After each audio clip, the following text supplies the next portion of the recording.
Hey there, all you late night Agile ramen restaurants. Welcome to another episode of Agile Bites, the podcast sponsored by Integrity Inspired Solutions, where we build software in an agile manner day in and day out. There's been a lot of chatter on LinkedIn lately about how you measure performance of software developers and software developer teams. And this is an interesting topic. I do find that a lot of times when I work with organizations and we talk about a heavily team oriented focus on operation production, that the question inevitably arises, well, how do we deal with individual performance? Where does that exist in this world, or does it even have a place in this world? And this is one of many questions that come from a place where you have structures built around a certain way of working. And when the way of working dramatically changes, then all of a sudden those other structures are called into question. Some of them need to be adapted to the new way of working.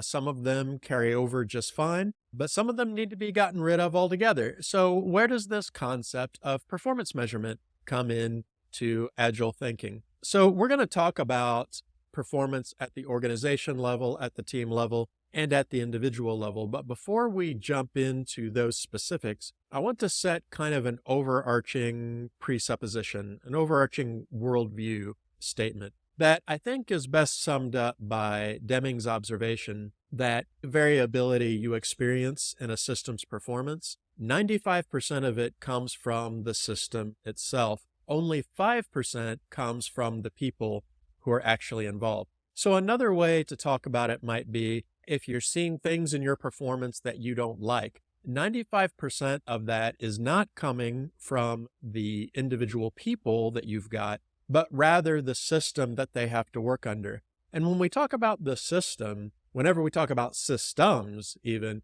we're talking about something very big. It's a lot bigger than whether you're doing Scrum or Kanban or Waterfall. When we talk about the system that employees have to work in, we're also talking about culture. We're talking about policies. We're talking about their standards. We're even many times talking about their equipment, like anything that's part of the larger ecosystem in which our employees have to work rolls up under the system. It's interesting that when we are looking at organizational performance, we're very quick to try to zero in on this or that individual who might be holding us back, when the reality is that we could get most of our gains and most of our improvements if we focused on systemic improvements rather than looking for individuals. Looking at the way that we work, looking at the policies that we have in place, the technology and equipment and standards that we have in place. And our last podcast episode, we even talked about releases and we talked about continuous deployment. Even how well we're doing at that is part of the system. So I do want to make sure that we're on the same page about that. If you are convinced that most of your company's issues come from character defects or poor work ethic in your employees, or the problem is basically the employees, everything else is mostly fine, you're not going to get a whole lot of this episode. I'm operating off the assumption that most of your people actually do want to do a good job. They actually care about being good employees, or at least decent employees. And most of the issues and variability in your performance are coming from the system your employees have to work in and not from the individuals themselves. So when we are looking at this issue from that perspective, it doesn't make a whole lot of sense to start with individual performance evaluations. What we want to do is we want to start with the system. And one of the layers of the system is the organization as a whole. How do we measure the performance of the organization as a whole? There's all kinds of things that we might look at. Okay? There's all kinds of metrics, all kinds of heuristics and schematics that are recommended when it comes to things like organizational health. So I may not say the specific thing that is important to you. And if I don't mention it, it's not because your metric is bad or that I don't believe in it. It's just there's so many, right? So when we talk about the organization, I'm going to talk about it in kind of a high level. And I think a good model for looking at organizational performance is suggested by Steve Tendon in his TameFlow work when he talks about the 4 flows of a company. And these flows are financial, or the cash flow. Where's our money going? Are we making money? That kind of stuff. Informational flows, how's information getting dispersed through our organization? And here we're looking at communication structures and communication mechanisms, levels of transparency, information radiators, things like that.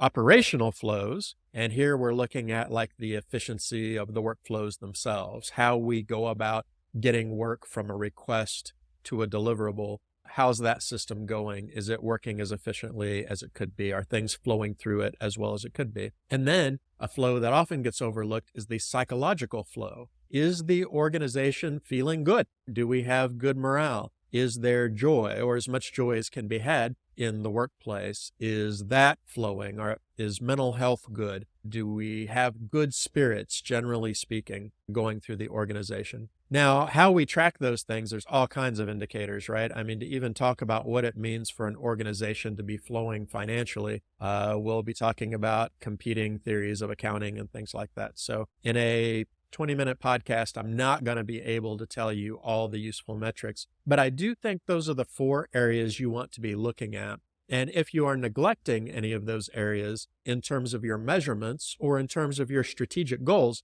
then start incorporating them. For instance, you may be paying a lot of attention to your company's finances. How much attention are you paying to the communication patterns? When does communication happen? And how does that communication flow?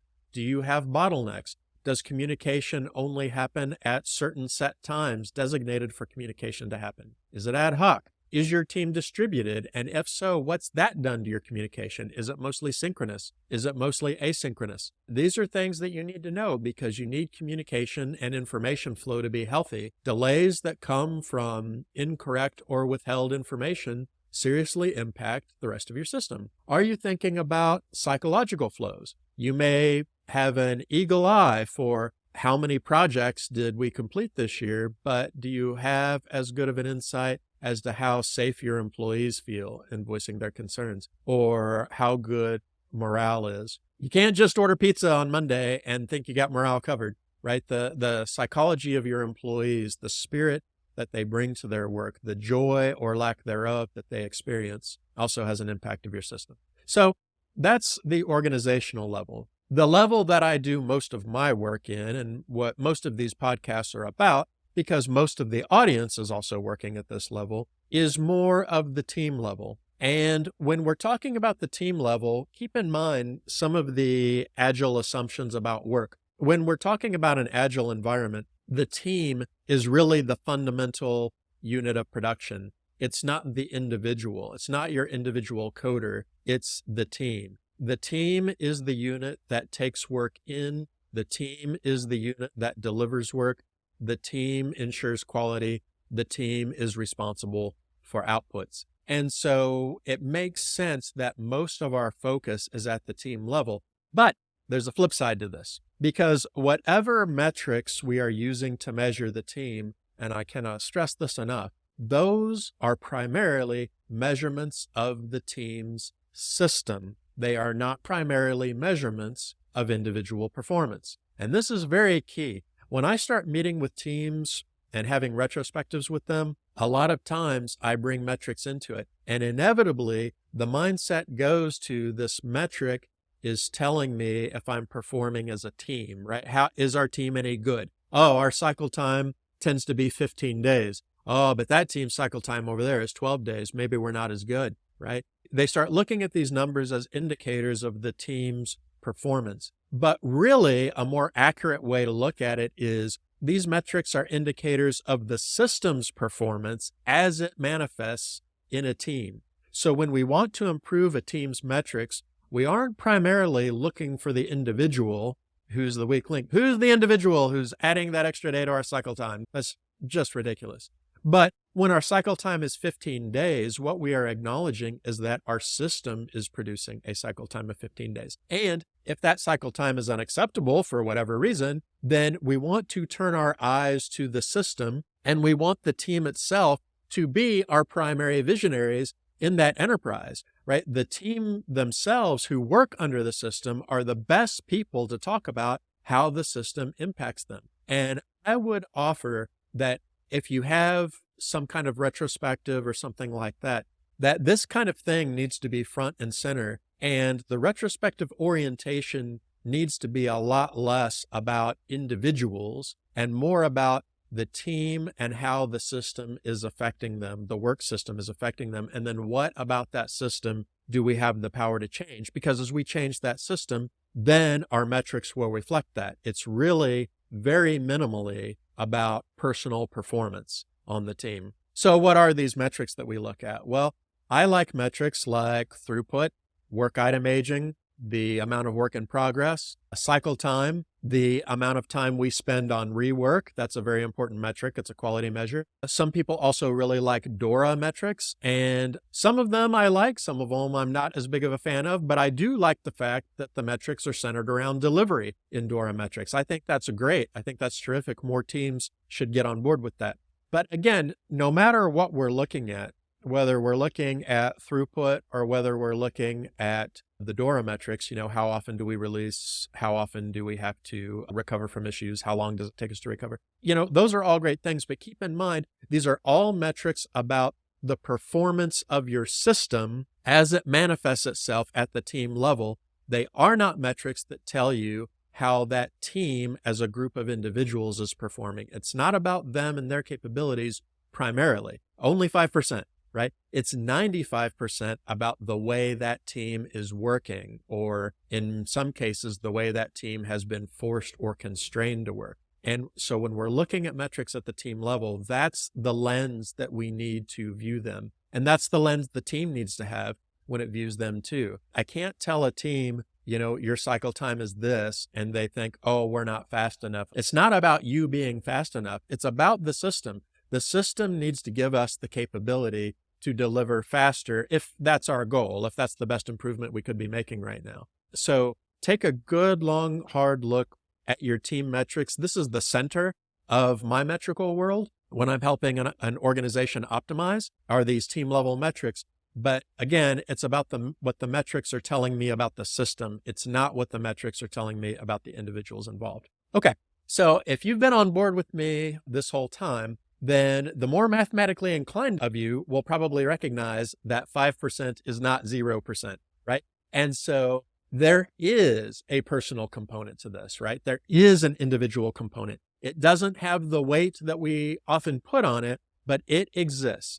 Sometimes you will have people with performance problems or character issues, or, we all have life events that hit us hard and hit us fast and can really throw us into a tailspin in terms of our contribution to the team. This happens a lot. Even if the person is great, you can't always control what's going to happen to you. So how do you get your arms around that? Is it annual performance reviews? Is it KPIs? Is it lines of code? Is it numbers of commits? Is it, God forbid, story point velocity? Is it any of those things? Well, I would encourage you to think about it this way. Matt Watson, who is kind of a local legend here in Kansas City, he's a serial entrepreneur, has started and exited many successful tech companies. He just sort of has this weird magical knack for doing it, which I suspect is mostly hard work. But he wrote an article not very long ago about measuring developer performance, and he threw out a few points and suggestions that were all very good. They were in his newsletter, Visionary CTO.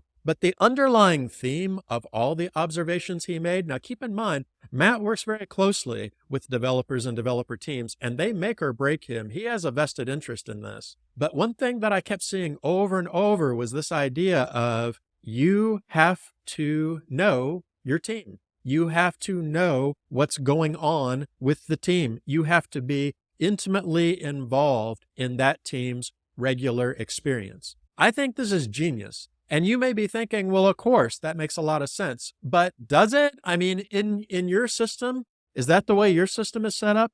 That the people who make decisions about who to hire and who to fire and who to let go and how many developers you need, the people who make those decisions are the same people who are very in touch with what's going on with that team of developers? Is that true? In a lot of organizations, it is not, right? So that's one thing that needs to be crystal clear, is that no amount of performance reviews or surveys or worksheets or KPIs is going to replace a certain level of intimacy that you have with your team in terms of knowing what's going on. Now, Matt had some good suggestions about that. He said, you could attend their daily stand-ups from time to time at least. He had a number of other good suggestions, but that principle is so sound. The reason that principle is so important is because if you are aware of what's going on with your team, you don't need some metric to tell you who's struggling. You don't. And that was one of his points in the article, and I could not agree more.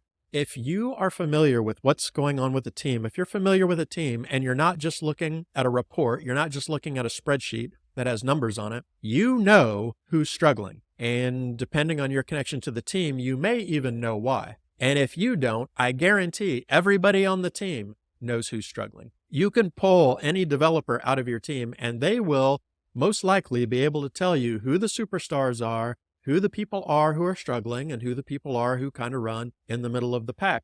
And you will know this. It's also true that that person who is struggling, that role can change, right? Depending on what you're working on, or depending on what's going on in that person's life, or what particular technology you happen to be working on that day, that role can change. And so again, having that touch point with what's actually going on with the team will tell you what you need to know. When we look at lean operations in manufacturing, they talk about managers walking the gemba, walking the floor, going down to where the work is actually happening and observing it. And by observing the work as it actually happens, then you begin to develop this sort of ambient psychic sixth sense for what's going on and what's going wrong in the production line and where it could be optimized. Sometimes it's very obvious because it's very visible. Sometimes it's not so obvious, but you will only know if you witness it, right? And I think this is genius. I have worked with so many software developer teams, and I can always tell you who are the people who are knocking it out of the park, who are the people who are really struggling to keep up, who are the people who are kind of in the middle of the pack, and I did not need a report. I did not need to go look at GitHub. I did not need to count lines of code. I didn't need to do any of that. In addition, most of those other metrics tend to be very misleading. Your best developers spend more time thinking about the problem, and then when they do, they write a lot less code. So lines of code sure aren't going to do it. In fact, a lot of times when I see lots and lots and lots of lines of code, I wonder if that developer is kind of struggling, is kind of thrashing a little bit, right? Number of commits isn't going to do it. People can commit whenever they want, for whatever reason they want. I can commit every time I add a comment. I can commit every time I add white space. That doesn't tell you, unless you actually go in and trace the contents of those commits and the value of those commits, it's not going to tell you anything. And even then, I encourage developers to commit regularly. Get that stuff off your machine, right? So commit, as long as you're not breaking the build. Commit, commit, commit, commit. So that metric does not tell you who your top performers are.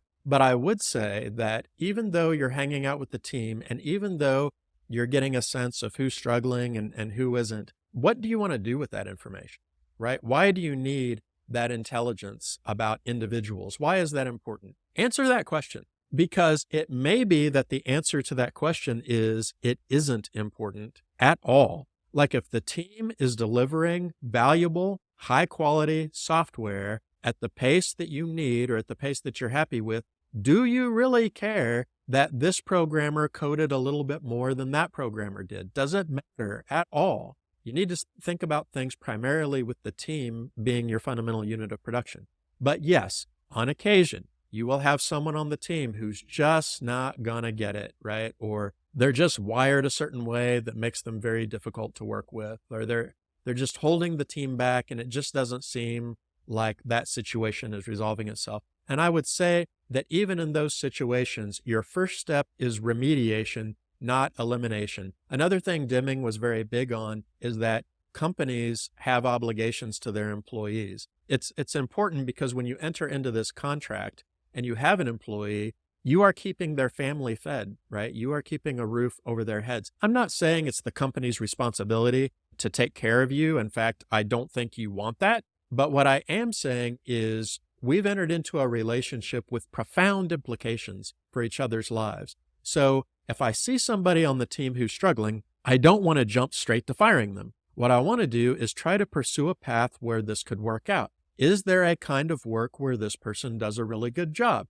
Maybe this person needs to be in a completely different department or needs to be working with a different tech stack. Maybe their personality just clashes with team A, but it would fit right in with team B. Maybe there's some skilling up that needs to happen that would totally change this person's capability and confidence level. Maybe all they need is some time with a higher performing developer to raise their own game, to pair up with them, to see the way that person works, to learn from them. Pursue a path of trying to raise that person's game instead of looking at it as building a paper trail for elimination. And this can be very tempting, but let me assure you, and this is coming from a lot of experience, a lot of things that present themselves as problematic at an individual level, whether it's their attitude or their output or whatever it is, ultimately roll back to something that could possibly be corrected. It very rarely is because that person can't understand or that person has a character defect. Sometimes that does happen. I'm not saying that never happens. I'm not saying never fire anybody. But I am saying that having the orientation of trying to help this person before we start filling out the paperwork to let them go will oftentimes surprise you. And you may find that this person over here who's an insufferable roadblock to this team all of a sudden becomes one of your greatest champions if you just kind of change the way that they're working or change something about their circumstances or even show them some empathy about their current life circumstances. Sometimes that's all it takes to completely turn somebody around. So, is there room for performance on Agile teams in the Agile world? Is there room for performance measurement? Yes, there is. But just keep in mind that most of your performance issues come from the system. Very few of them come from individual people. And therefore, it's appropriate as you are measuring performance to start with your organization, to go down to the team level, and then, only if it's relevant, start poking around at individuals. So I hope that's helpful for you, and I hope that helps you shape your own metrics and your own performance reporting in your organization. Thanks everyone for listening to Agile Bites. Agile does sometimes bite, but we don't think it always has to. If you enjoyed what you heard today, don't forget to like and subscribe to this podcast on whatever platform you happen to be using. And if you can, leave us a comment because we'd love to hear your feedback. What things would you like to hear about? What things did you hear that were valuable to you today? You can also head over to integrityinspired.com to sign up to our email list. But that's all for today, folks. We'll see you next time.